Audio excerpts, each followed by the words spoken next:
Spiritual experiences come in many different ways. What ties such occurrences together is their potential to help you explore your inner self, leading to personal insight, growth, and fulfillment. We're going to talk about the magic of spiritual experiences in today's podcast. Stay tuned. I'll be right back. Welcome back to Spiritually Speaking Podcast. This is Lisa Muria, your host, and today we're talking about strange and wonderful spiritual experiences. But the thing is that these spiritual experiences can offer unique opportunities for self-discovery and personal growth.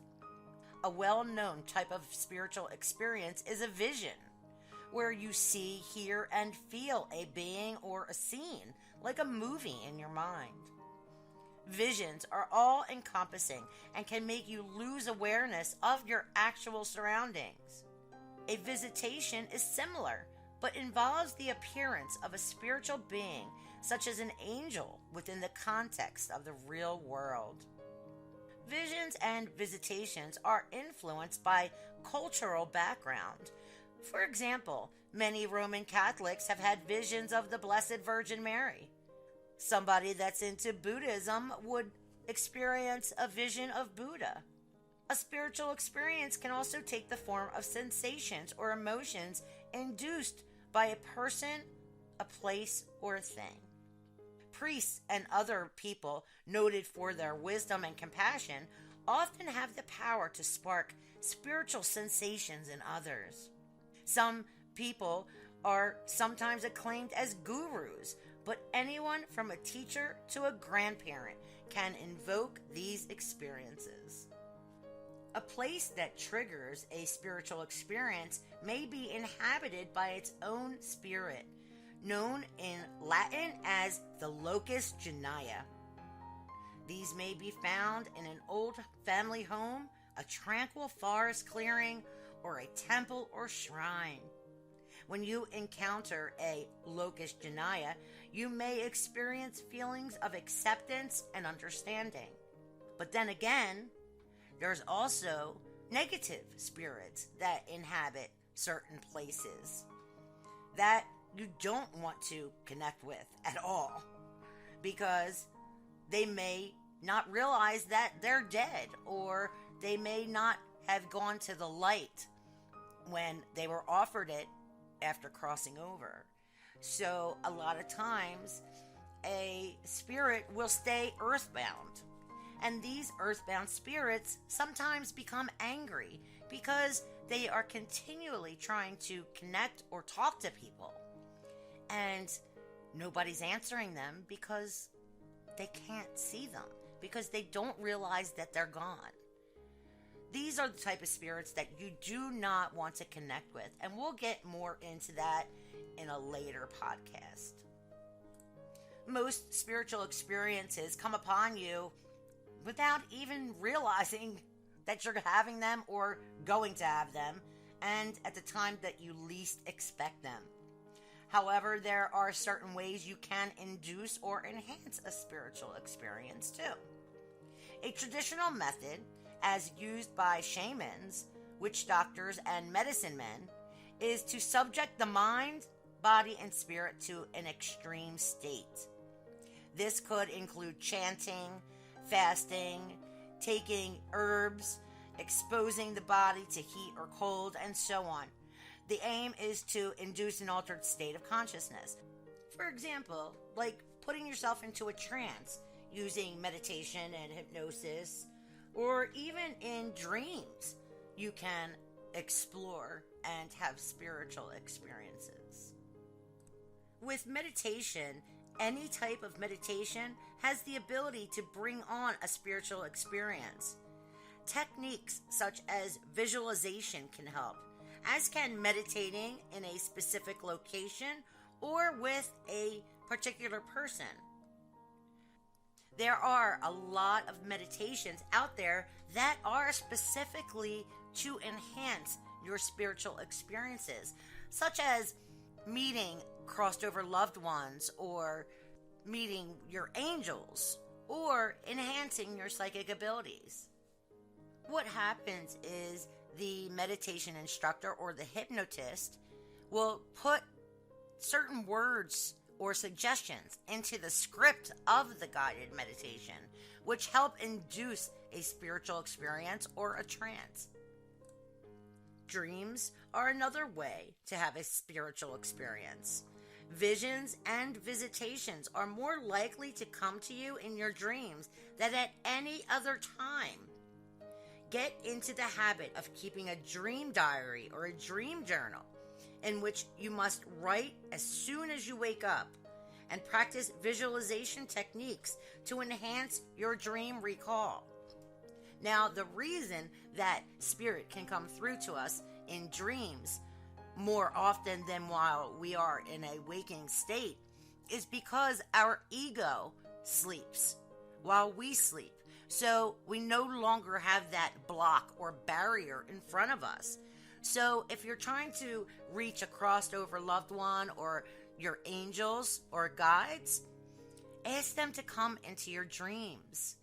And then have your paper and pen ready when you wake up so you can write down exactly what you experienced as soon as you wake up, because usually you'll start to forget what it was as the day goes on.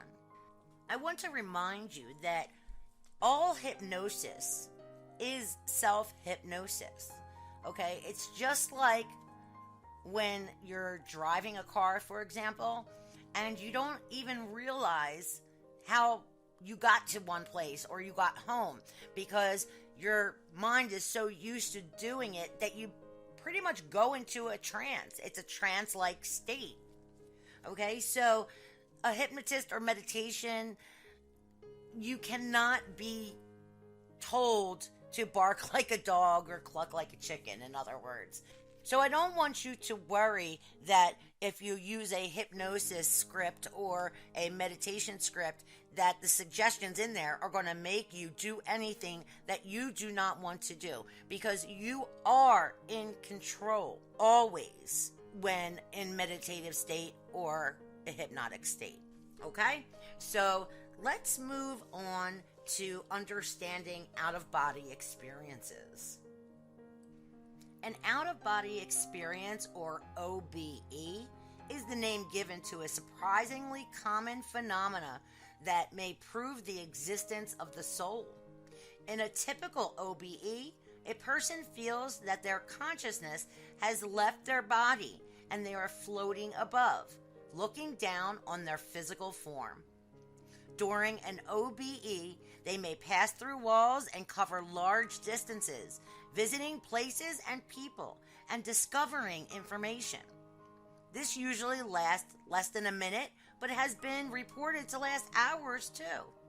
Many psychics claim to use OBEs to exercise remote viewing, which is psychically traveling to other places and seeing what's going on using their mind's eye. Astral travelers can roam over vast distances without their physical bodies even moving. Surveys suggest that as many as 10% of the population have had an OBE at some time in their lives. If you can recall any of the following, then you may be one of that 10%.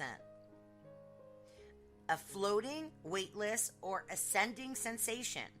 You felt that you were rising up through your skull. An awareness of your body as being distant or below you. An ability to view yourself or a scene from an unusual or impossible angle. For example, looking down on yourself from the corner or the ceiling. An ability to move through walls, ceilings, or windows, or any other solid object, and travel to other locations without physically moving. Now, an out-of-body experience is different than a near-death experience. Out-of-body experiences are often reported as part of a near-death experience, or an NDE.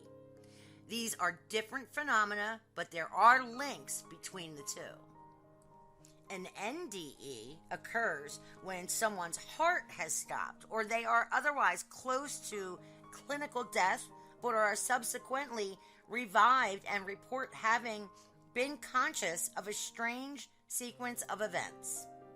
These events may include an OBE, with the person looking down on their body from above, often as medics try to revive them.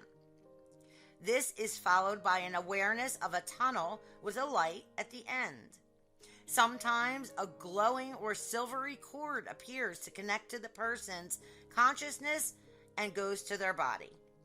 Some NDE reports include details of events or objects that the person who was close to death should have not been able to see from where they lay. Such factors lend weight to the truth of their claims to have had an OBE, although they have proved virtually impossible to verify. Many scientists and skeptics argue that OBEs and NDEs take place entirely in the mind and are simply strange forms of hallucination. OBEs often happen to people who are lying down and could be a form of hypnagogic hallucination, a type of hallucination that occurs when people are passing between wakefulness and sleep. NDEs can also happen to people whose brains are starved of oxygen, and skeptics point out that drugs such as ketamine can induce experiences very similar to OBEs. People who claim to be able to have voluntary OBEs often use relaxation and imagery techniques that are similar to self-hypnosis. Perhaps they are simply giving themselves hallucinations. What do you think? Just a note on the hypnagogic hallucination or the hypnagogic state. This is something that Dolores Cannon has used and discovered to find out the most about past lives and where people or the soul has lived many, many times in the past. So if you're interested in learning more about the hypnagogic state, I suggest that you look up some Dolores Cannon videos on YouTube. She is such an interesting and wise person. I would suggest any video that attracts you. Most importantly, to some people, however, OBEs prove that humans have souls that are separate from the body. How else could a person be conscious and aware of places and events that are distant or hidden from the physical body? So how can you induce an out-of-body experience? Voluntary out-of-body experiences are difficult to induce, but here are some techniques that may help you achieve this experience. 1. Use a deep relaxation technique, such as meditation or self-hypnosis, or listen to a guided meditation that you can find on YouTube. There's beginners meditations for inducing an out-of-body experience. Practice the technique of summoning up internal images until you can produce a vivid mental picture of what it would be like to experience an OBE. The human mind is most psychically receptive and open to this sort of experience when you are in a state halfway between sleep and wakefulness. The best time to practice deep relaxation and forming mental imagery is when you're dropping off to sleep or just waking up in the morning. So what does this all mean? The true challenge of a spiritual experience is to discover its meaning and significance. Often such implications may be hidden only to become apparent later on, but you have to work them out for yourself. Almost everyone who has a spiritual experience reports that they feel profoundly changed. So if you are lucky to have one, you should view it as an opportunity to self-discovery. And I'd like to add a few little notes to the end here just to clarify some things that I've spoken about. I do not recommend using any type of drugs to enhance a spiritual experience. Ketamine is something that is used for medical reasons by licensed anesthesiologists. So please do not use any drugs to enhance a spiritual experience or an out-of-body experience. What I do suggest is this: practice, practice, practice. Just like a baseball player or football player has to train, so do psychics and mediums. We have to exercise the brain, which is also a muscle. So the best way to do it is to continue to practice meditating. Note and journal your experiences, because once you start to journal about your experiences, you will see a story beginning to form. I promise you this because I have done it and I know this is how it works. And you will begin to heal and move on into a spiritual transformation period. Again, don't forget to check out my website where there's all kinds of free PDF downloads, free guided meditations, and so much more on personal development and spiritual development at www.spiritualonlinecourses.org/free-resources. Everything will be in the show notes.